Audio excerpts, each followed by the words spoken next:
చూడండి, ఇది diabetic reverse చేసుకునే వాళ్ళకి లంచ్ అండి. చాలా జాగ్రత్తగా మనం ఆహార పదార్థాన్ని ఎంచుకోవాలండి.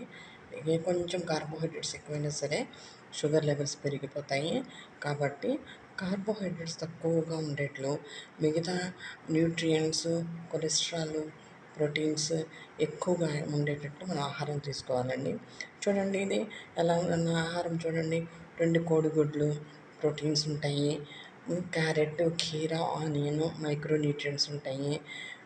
శనగలు, పచ్చి శనగల్లో కూడా న్యూట్రియంట్స్, కొంచెం కారబూందీ, రైస్, బెండకాయ, ఈ పప్పులో ప్రోటీన్స్, కాల్షియం, పెరుగులో కాల్షియం ఉంటుంది.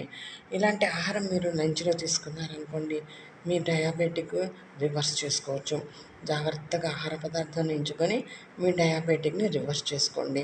మందులు వాడద్దు, దయచేసి మందులు వాడద్దు. నేను ఆహారం మరింత రుచిగా ఉండేను కొంచెము ఆవకాయ పచ్చడి వేసుకున్నాను. చూడండి, తినండి.